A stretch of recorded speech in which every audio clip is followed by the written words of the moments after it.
My nephew noticed me in a miniskirt and reacted in a way I hadn't anticipated, though it didn't bother me. Life has a way of surprising you. One moment, everything seems routine, and the next, you're caught off guard by something unexpected. That day was supposed to be like any other lazy Saturday, filled with chores, but as I've come to realize, some days can shift everything. The afternoon sunlight poured through the living room windows, casting a warm, golden glow on the hardwood floors. The house was silent except for the faint hum of the dryer in the laundry room.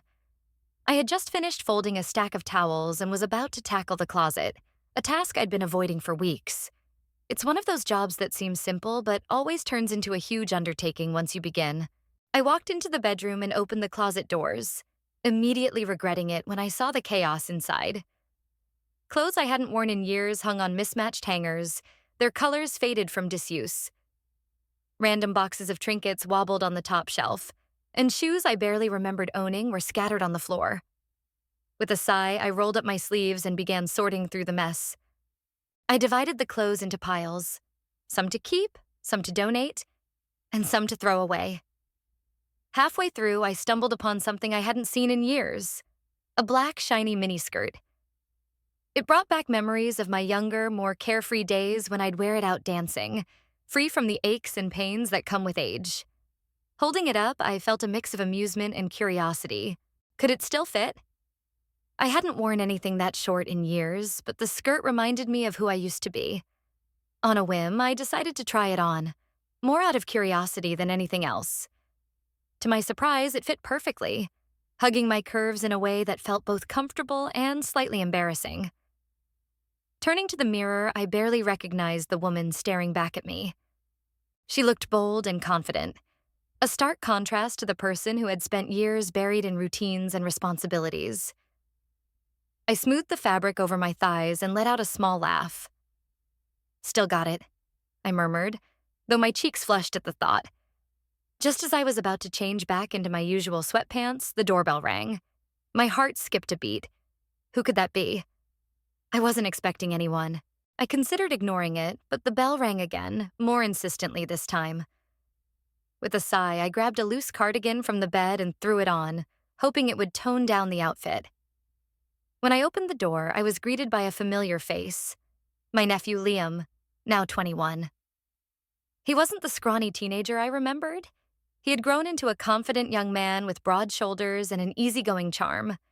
He stood on the porch with a bag of tools slung over one shoulder and a playful smile on his face. "Auntie," he said warmly, "you called about the leaky sink, remember?" I had completely forgotten. As I stepped aside to let him in, I noticed his gaze flicker downward for a split second before he quickly looked away, his cheeks slightly flushed. "Oh, right," I said, trying to sound casual. "Thanks for coming. The bathroom's down the hall." As he walked past me, I felt a strange tension in the air, though I couldn't quite pinpoint what it was. I brushed it off, assuming it was just my own self-consciousness. After all, I wasn't exactly dressed for visitors. For a brief moment, I wondered if I had unconsciously chosen the skirt because of him, but I quickly dismissed the thought. Liam got to work on the sink while I returned to the bedroom to finish organizing the closet. But as I sorted through the old clothes, I couldn't shake the feeling that something had shifted, though I couldn't quite put my finger on it. I told myself it was just my imagination, but deep down, I knew there was more to it. Liam began fixing the sink while I returned to the bedroom to continue organizing the closet. As I sorted through old clothes, I couldn't shake the feeling that something was off. The atmosphere in the house felt strange, making me hyper-aware of every sound and movement. I tried to push the sensation aside and focus on the task at hand, but then Liam's voice called out from the bathroom, interrupting my thoughts. "Auntie, can you give me a hand for a second?" he asked, holding up the sweater I'd been folding earlier. I walked down the hall and entered the bathroom, where Liam was kneeling by the sink, his sleeves rolled up to reveal his muscular forearms. He had a wrench in one hand, and the small space felt even more cramped with both of us inside. I had to resist the urge to step back. "What's up?" I asked, keeping my tone casual. "I think the pipe's stuck," he said, pointing to the faucet. "Can you hold this while I try to loosen it?" I nodded, leaning in to grip the faucet as he instructed. As he worked, our shoulders brushed, and I felt a warmth radiating from him that caught me off guard. The closeness was innocent, but the air between us felt charged, as if we were both acutely aware of how near we were to each other. Liam glanced at me, his eyes lingering for a moment before he looked away. "You look nice today," he said casually, though his voice carried a hint of something I couldn't quite place. "Thanks," I replied, my cheeks flushing. "It's just an old skirt I found in the closet. I was planning to donate it." "Well, it suits you," he said, a small smile tugging at the corner of his mouth. I laughed lightly, straightening up as he finished tightening the last bolt. "All done," he said, standing and brushing his hands on his jeans. "It should be good as new." "Thanks," I said, stepping back to give him some space. "You're a lifesaver." Liam leaned against the counter, his gaze fixed on me. "You know, I don't think I've ever seen you wear something like that before," he remarked. I froze, unsure how to respond. His tone wasn't teasing. It was soft, almost thoughtful. I tugged at the hem of the skirt, suddenly feeling self-conscious. "It's just an old thing," I said quickly. "Nothing special." He didn't say anything for a moment, just looked at me with an expression I couldn't quite decipher. Then he smiled, his usual easygoing grin returning. "Well, it looks good on you," he said, his voice low. The words hung in the air, heavier than they should have been. I quickly turned to leave the bathroom, my heart racing for reasons I couldn't fully understand. As I stepped into the hallway, I felt Liam close behind me, his footsteps echoing mine. "Auntie?" he said, his voice stopping me in my tracks. I turned to face him, my breath catching as our eyes met. "Yeah?" He hesitated, as if searching for the right words. "Do you ever feel like things happen for a reason?" His question lingered in the air, heavy with unspoken meaning. I blinked, unsure how to respond. "What do you mean?" I asked carefully, trying to keep my voice steady. He paused, his gaze flickering to the floor before meeting mine again. "I don't know. It just feels like sometimes things happen the way they're supposed to, even if we don't understand it at first." There was a weight to his words that unsettled me, and I forced a small laugh, brushing it off. "You've been reading too many philosophy books," I teased, stepping past him toward the kitchen. "Come on, I'll get you something to drink before you go." Liam followed me, and I tried not to dwell on the tension in the air. I grabbed a glass from the cabinet and filled it with water, handing it to him. "Thanks," he said, taking the glass but not drinking. His eyes were on me again, studying me in a way that made my skin prickle. "You're always welcome here, Liam," I said, leaning against the counter. "You know that, right?" He shrugged, setting the glass down without taking a sip. "I guess I just didn't want to bother you." "You're not bothering me," I said firmly, though I felt a flicker of doubt. Was he picking up on my unease? Had he sensed the shift in the air that I was trying so hard to ignore? Liam nodded, but his expression remained unreadable. He glanced at the clock, then back at me. "I should probably head out," he said, though he made no move to leave. "You're always welcome here, Liam," I repeated, my voice steady. "You know that, right?" He shrugged again, setting the glass down without drinking. "I guess I just didn't want to bother you."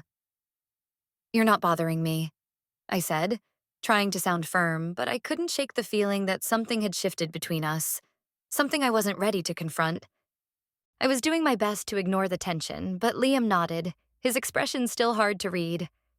He glanced at the clock, then back at me.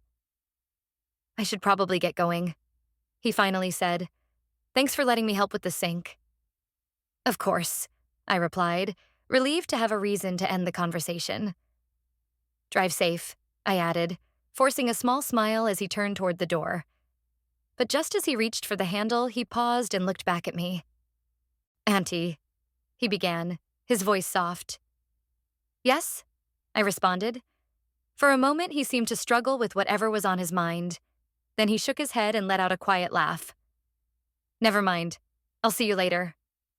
And with that, he left, the door clicking shut behind him. I stood there for a while, staring at the empty space where he'd been, my thoughts swirling. There was something unspoken between us, something I couldn't quite define but couldn't ignore either. It was unsettling, confusing, and I hated how it made me feel. I thought it was over, but no, this was only the beginning.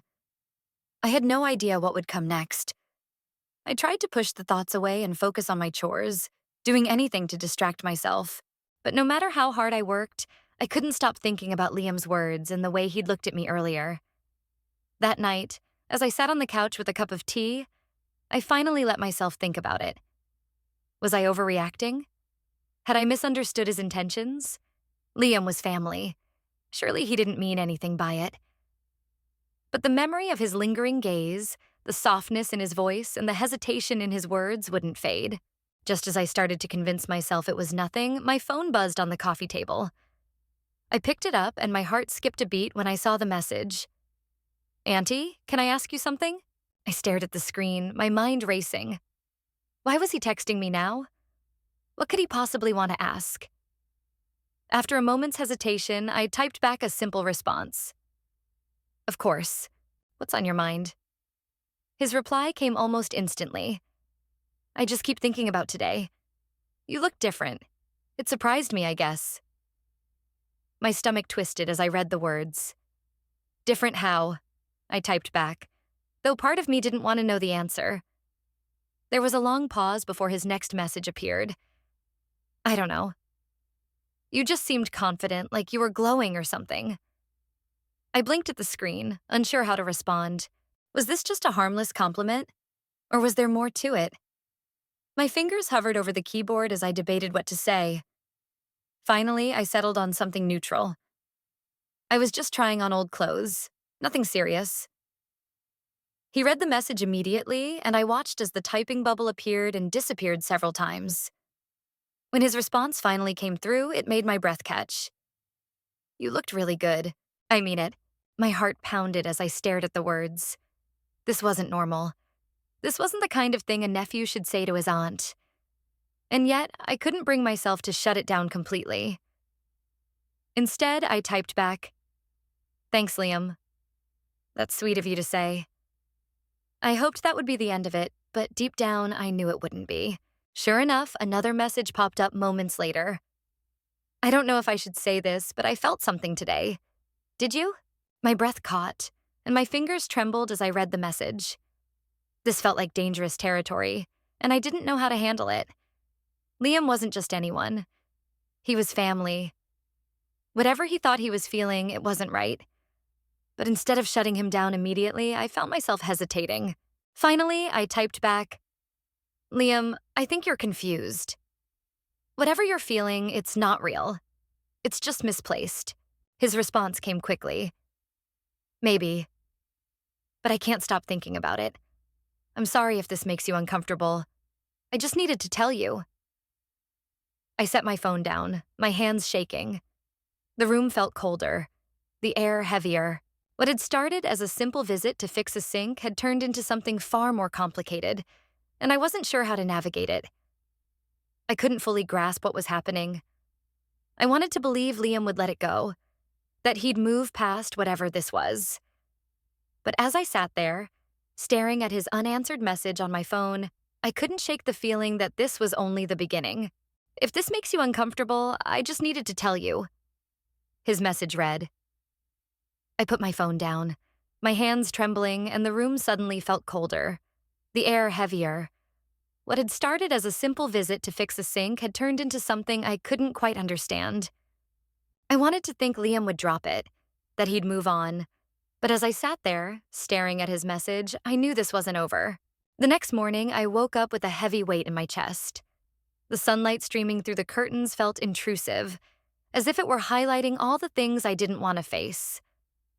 Liam's messages from the night before lingered in my mind, replaying over and over like a song stuck on repeat. I had thought ignoring him would put an end to the strange tension, but the silence only seemed to make it worse.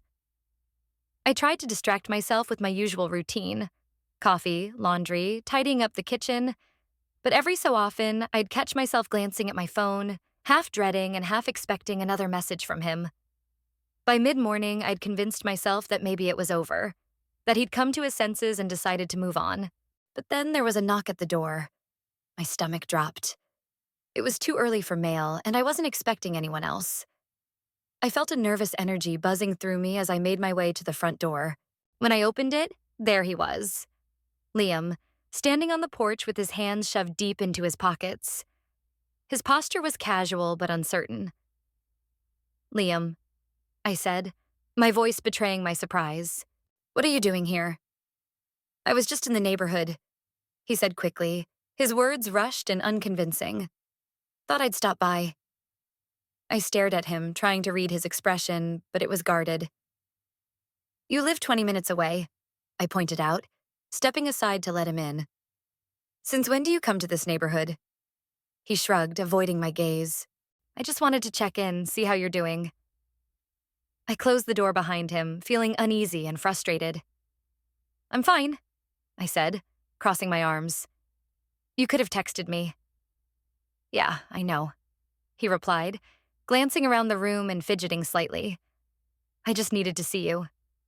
My heart pounded as I tried to gather my thoughts.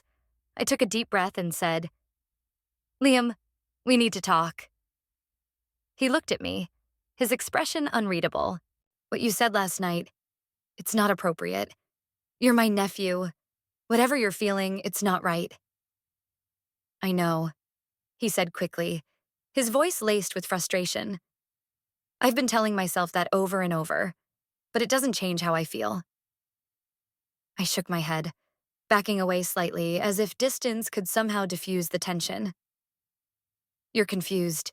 You're projecting something onto me that isn't real." He stepped closer, his voice low. "I can't stop thinking about you, Auntie. You're everything."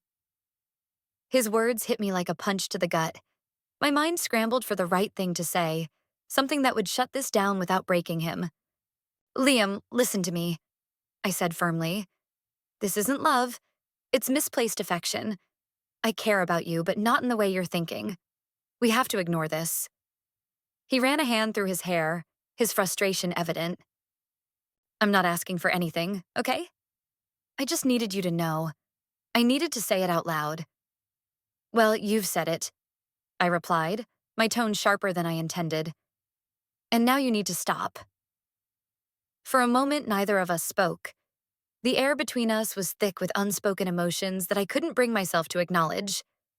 Finally, Liam nodded, his shoulders slumping in defeat.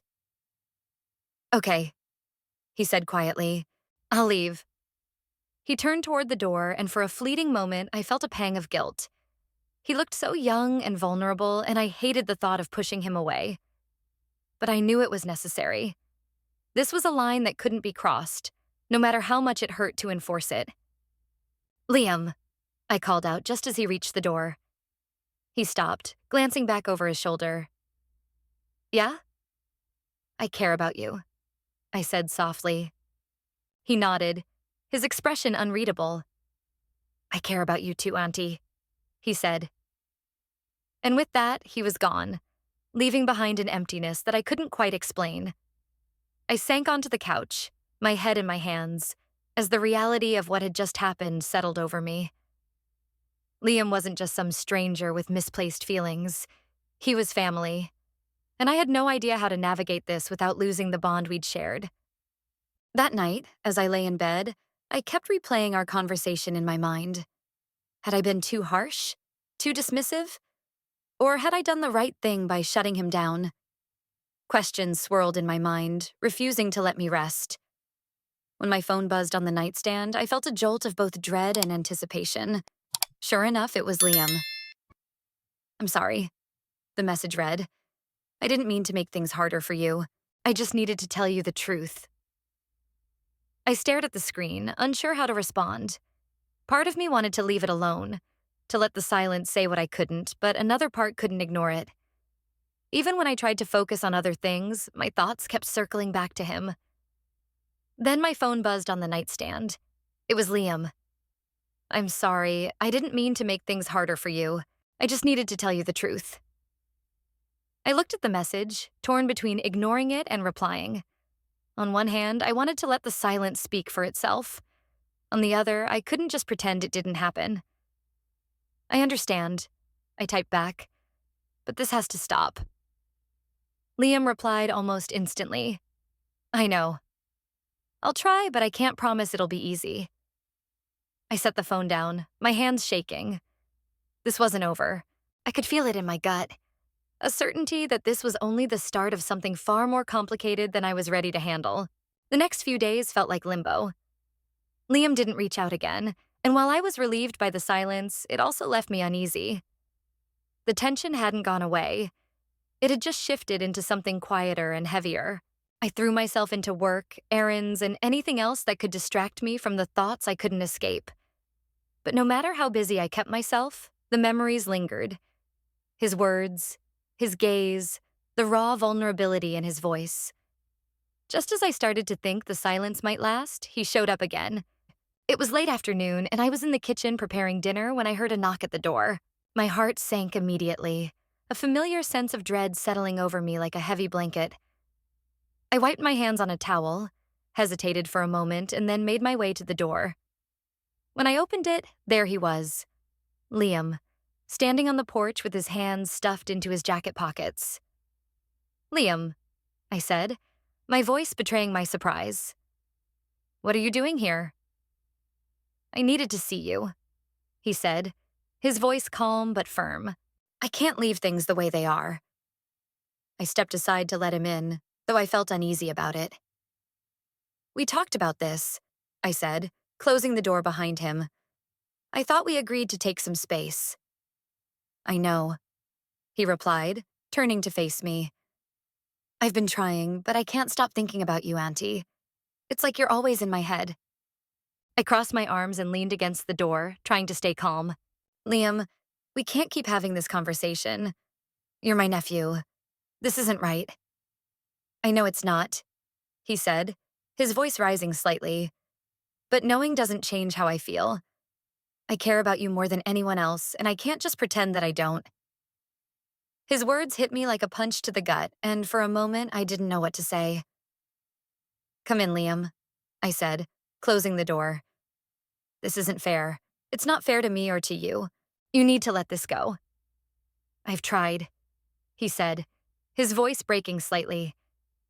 But I don't know how. You're the only person who's ever really been there for me, Auntie.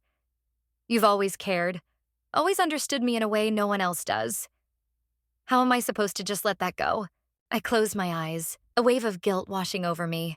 I wanted to tell him he was wrong, that his feelings were misplaced and temporary. But deep down, I knew this wasn't something that could be fixed with a few simple words. Liam, I said softly, stepping closer to him. I care about you too, but not like this. You're confusing admiration and gratitude with something else, and it's not healthy for either of us. He shook his head, his jaw tightening. You think this is just some phase? That I'll wake up one day and it'll be gone? I think you're putting me on a pedestal, I said, my voice firmer now. And that's not fair to me. I'm not perfect, Liam. I'm just a person trying to do my best. For a moment, he didn't respond. He just stood there, his hands clenched at his sides, his expression a mix of frustration and pain. Then, finally, he nodded. Maybe you're right, he said quietly, but that doesn't make it any easier. I know, I said, my tone softening. But you need to take some time for yourself. Focus on your life, your goals. This isn't the path for either of us. He looked at me, his eyes filled with an emotion I couldn't quite name. You're not going to push me away completely, are you? No, I said firmly. I'll always be here for you, Liam. But we need boundaries, for both our sakes. He nodded slowly, the tension in his posture easing slightly. Okay, he said. I'll try. We stood there for a moment, the silence between us heavy but not as sharp as before. It felt like an understanding had been reached. Fragile but real. I accompanied him to the entrance, and as he moved onto the porch, he glanced back at me. Thank you, he murmured softly, for hearing me out, for not just brushing me off. I offered a faint smile. I'll always be here for you, Liam, but we need to establish some limits for both our well-being. He gave a slow nod, the stiffness in his body relaxing a bit. All right, I'll do my best. We lingered for a moment, the quiet between us thick but less piercing than earlier. It seemed like we'd reached a fragile yet genuine understanding. I guided him to the door, and as he stepped onto the porch, he turned to face me once more. Thank you, he repeated quietly, for listening, for not shutting me out. I smiled slightly.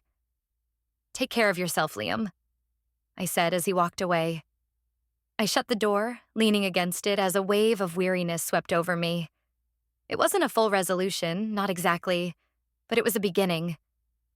For the first time in days, I felt a flicker of hope that we might navigate this without losing the connection we'd always had. But that hope didn't last long. Later that night, just as I was getting ready to sleep, my phone vibrated. I tried to appear composed, but inside I was anxious. I placed the phone down, my hands trembling. This wasn't finished. It was becoming evident that Liam wasn't going to back down. Take care of yourself, Liam, I had said as he left. I closed the door, leaning against it as exhaustion hit me.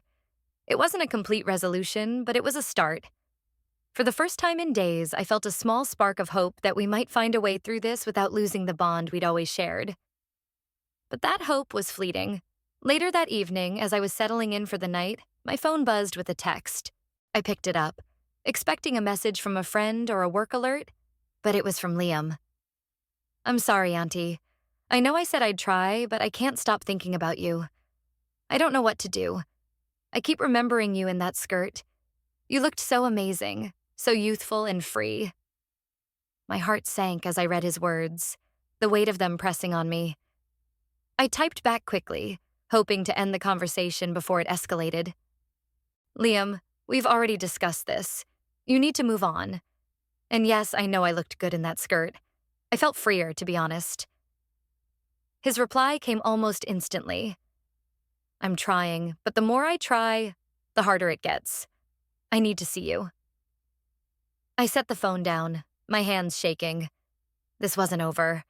It was clear Liam wasn't going to let it go. I was ready to move forward, but I didn't know how to help him without making things worse. As I lay in bed that night staring at the ceiling, I felt deeply concerned. Maybe I just needed to invite him over so we could talk. And maybe even more than that. The next morning, I woke to the sound of my phone vibrating on the nightstand. I groaned, rolling over to check the screen, expecting a work email or a reminder. Instead, it was a message from Liam. I was ready to move on, but I didn't know how to help him without worsening the situation. As I lay in bed that night, staring at the ceiling, I felt truly worried. Maybe I just had to invite him to my place so we could talk. And perhaps even more than that. The following morning, I woke to the sound of my phone vibrating on the nightstand. I groaned, rolling over to check the screen, expecting a work email or a reminder. Instead, it was Liam's name flashing on the display. I felt uneasy as I sat up, unsure whether to answer. When I finally picked up, his voice came through, quiet but urgent. Auntie, can I come over? I know it's early, but I need to talk to you. I hesitated, my mind racing. I wanted to say no and insist on more distance between us, but something in his tone, vulnerable and almost pleading, stopped me. All right, come over, I finally said. He arrived within half an hour. I felt uneasy as I sat up, uncertain whether to answer. After a while, I heard his voice, quiet but urgent. Auntie, can I come over? I know it's early, but I need to talk to you. I hesitated, my mind racing. I wanted to tell him no and insist on more space between us, but something in his tone, vulnerable and almost pleading, stopped me. Okay, come over, I finally said. He arrived within half an hour, his car pulling into the driveway just as I finished my coffee. I opened the door before he could knock, stepping aside to let him in.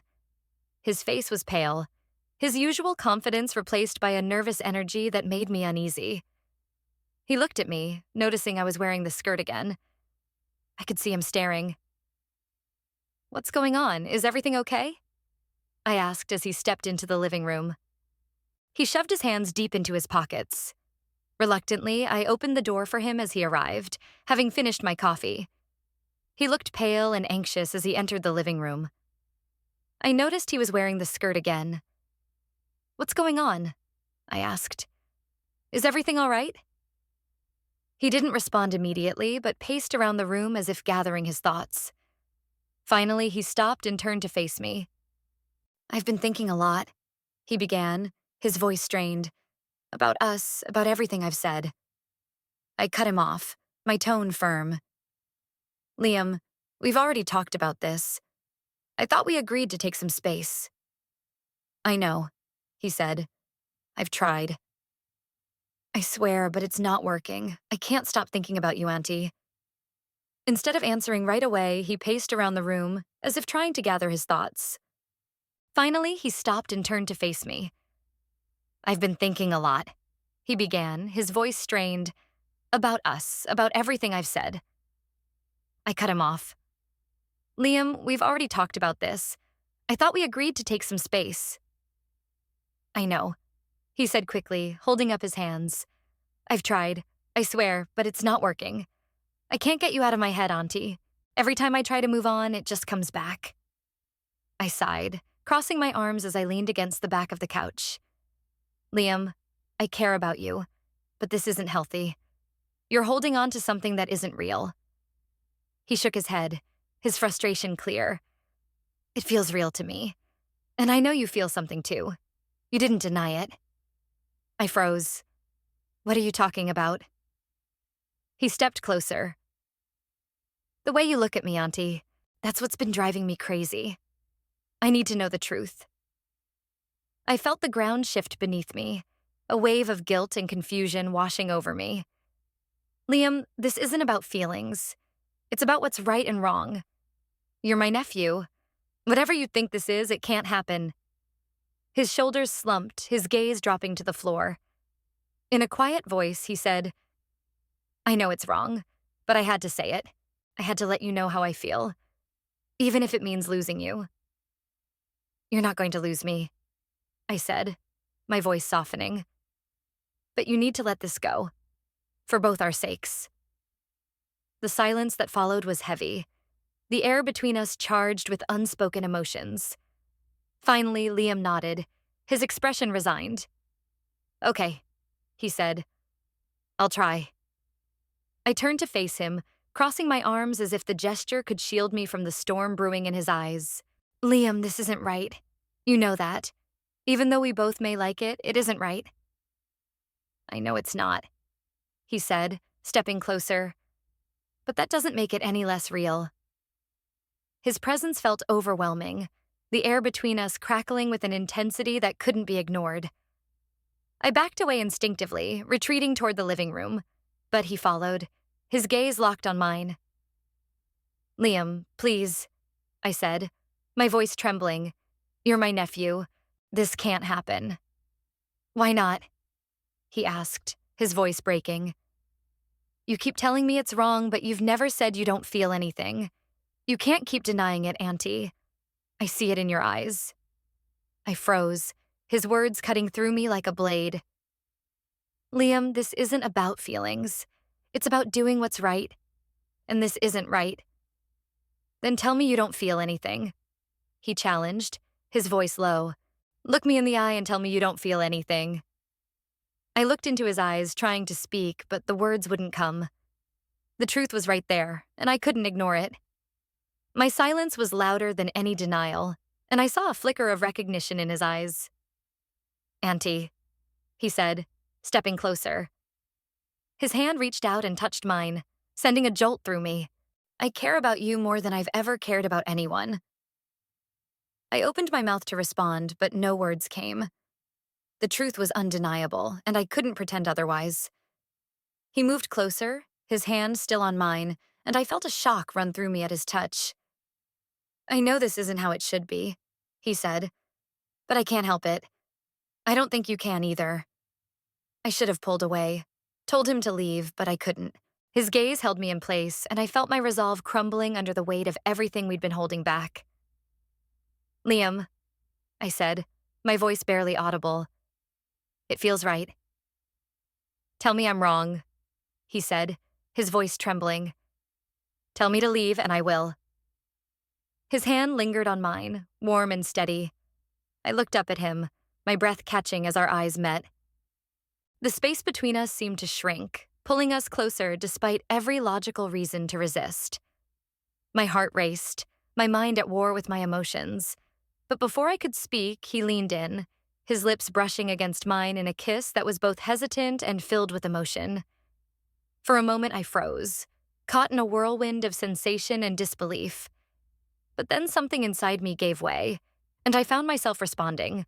The weight of our shared tension finally broke as the kiss deepened, his hands moving to my waist, pulling me closer. It went from bad to worse. He glanced at the skirt, and we both knew what it meant. This was incredible, even if it might be wrong. But it didn't feel wrong. It felt good. Really good. The world around us seemed to fade away, the only thing that mattered being the connection we'd fought so hard to resist. I gave in, and we ended up kissing. The intensity so overwhelming that I didn't even care about the skirt. We looked at each other, both knowing what was coming next. It felt amazing, even if it might have been wrong, but it didn't matter because it felt so right. I felt a rush of emotions and sensations that left me breathless. His hand slid up my back, firm yet gentle, and I shivered under the intensity of it all. "Liam," I murmured, pulling back slightly to catch my breath. "I know," he said, his forehead resting against mine. "But I can't stop. I don't want to stop." Neither could I. At that moment, the boundaries we'd set had completely blurred, and we were standing on the edge of something we couldn't take back. I knew there would be consequences, that this would change everything. But for once, I let myself stop thinking and just feel. As the moment stretched into something deeper, the weight of our connection became undeniable. It wasn't just about attraction or longing. It was about understanding and filling a void we hadn't even realized was there. In that moment, nothing else mattered. To this day, I don't know if what we did was okay. I haven't touched the skirt since then. Do you think it was wrong?